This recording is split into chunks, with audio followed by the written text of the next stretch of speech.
Hey everyone, Sean from qwerty Comics. Thanks for joining me today. I wanted to go over some tips and tricks that I use for pressing some of my books. Before we get started, make sure to hit the subscribe button down below to follow for new and upcoming videos. If you think this video is helpful and you enjoy it, give it a thumbs up. So today I really wanted to kind of go over this comic here in pressing it. So this video is just a very basic tutorial on pressing and some of the steps that I take. So this is not like a full-on cleaning. It's more of like if I was going just to get some like minor ripples out, or if a book just kind of needs some clean updating through a press. So this is not like a full cleaning and pressing, so I'm going to show some of that later on and some of the tips and tricks that I take. Just a forewarning, I'm no pro compared to some of the other people here. So I'm mostly doing this for myself. I don't have a pressing service because I think I probably can't do as well as other people.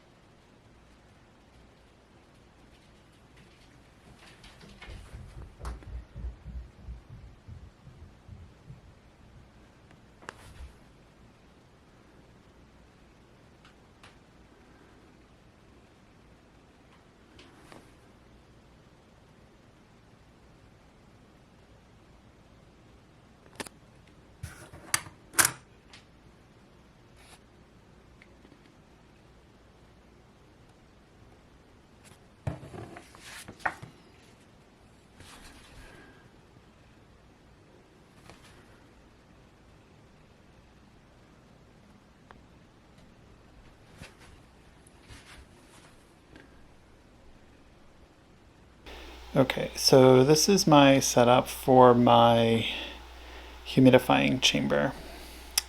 So I have a plastic tote that has the ability to seal on every side.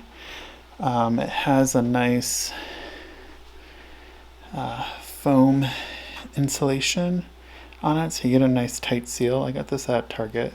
It was maybe like $10. And then we have a cookie sheet baker's rack, 2 face cloths. I have them on top of just 2 bowls that I have for my kitchen, and then 2 magazine backing boards. So the goal is to put the comic book between the 2 pieces of magazine backing board, the non-shiny side, and then you cover the face cloth here. And so what happens is you will be putting boiling water into this little cup here. It's about a cup full of water, and then you seal it. And so I'm going to get some hot water, and then we'll seal this up. And the face cloths are to capture the moisture but not directly touch the comic, so that's where the magazine backing boards come into play here. And so let me put the boiling water in, and when we close it you can see that the steam will start appearing in there. Okay, so put the boiling water in here, and you can, it's hard to see, but there's some condensation that's forming inside. So the goal here is you let it hang out in this little chamber overnight. So that's what I usually do is I'll put a comic in here and let it hang out here overnight, and when I get up in the morning I will put it in my press. That's right here. Okay, so this comic has sat in the humidifying chamber overnight, so I want to now take it out and put it in my press. So main thing that I use here, and mind you all, this is just through my testing process. I am not a pro anyway in any shape or form, so there's probably much better methodologies. So what I found with these older comics that have the regular newsprint on the inside, they work really well at 140 degrees. So you can see it's time going up right now, 140 degrees. And I'll press it for about half an hour and then leave it for 24 hours. So the main thing that's important here, though, is where you put the paper inside of the book, because you can't just put the book in it or it will crush it and not press properly. So the main thing I use is this heavy stock paper and then some regular printer paper on the inside that's archival. And so the hardest stock paper is this paper right here. I'll link it in my the information down below. And so let's put this together. So a thing to note is the printer paper is right underneath the cover on both sides, and the thicker paper is in the middle of the comic by the staple. So let's put it into the press now. So I make sure that there is some magazine backing board below this. Let me make sure it's straight.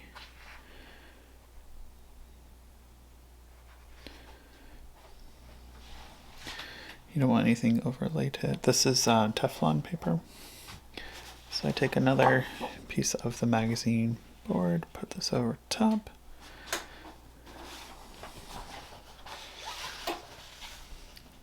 This is much harder to do when you're only doing with one hand.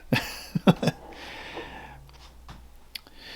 then I set this down, and I make sure it's not like too tight, because then it will mess up the staples. So this is just a very general press, so I did want you to all know that. So this is a book that is just good to go from the chamber here to pressing. So there's usually a couple other steps in between where I might clean the book prior to this. Or at this point, if there's a spine roll or anything like that, I would try to get the spine roll out by pressing it, slowly curling it and pressing it and whatnot. So this will sit in here for 30 minutes, and then I'll turn it off and I let it sit for 24 hours. So I don't touch it for a whole day. So no quick pressing for me. And then I don't change any of this stuff out unless the boards or anything gets dirty. So I've been using this quite frequently and everything looks pretty good. So I'll show you the results after 24 hours. Okay, so here is after pressing.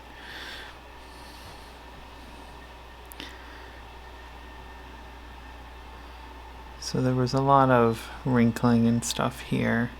Obviously that's a color break on the spine, but that cleaned up a lot. It sits pretty nice and flat now.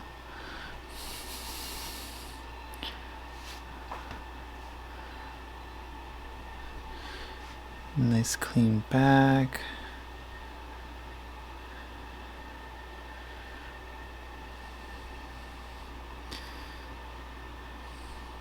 So yeah, obviously this isn't a high grade book, and it's more of using it as an example.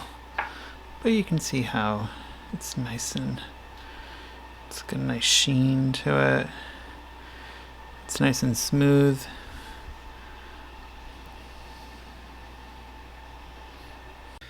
And that's it. So, final book. I'm pretty happy with how it came out. Obviously the book was not pristine to begin with. but it definitely improved it a lot from what I had it before. You know, this isn't a book that I'm going to send out for grading or anything. I think I paid like maybe for $2 for it or something like that, but I think it's a great book to have. You never know. But let me know what you think. Was this stuff helpful? I definitely feel like I've seen way better results since using the humidifying chamber. Just getting a lot of those really kind of like tough dings and whatnot that aren't color breaking. I've been able to use the humidifying chamber to really just like get the book to like lay nice and flat. It gets rid of like a lot of really bad just makes the book look really nice by the end. And I've had really good results, and so I've mostly used it on a lot of my modern books to send out to get pressed. And you know, you've seen some of the other videos with many 9.8s, and I've done most of my pressing myself. And so in the beginning I did use some other people, but I started doing some research myself, and I found it a little bit more cost effective, as well as time with the turnarounds for CGC and all that fun stuff. So yeah, let me know what you think. Does anyone else have any other tips and tricks what they use? And be on the lookout for some more content coming soon. Okay, thanks. Have a good one. Bye.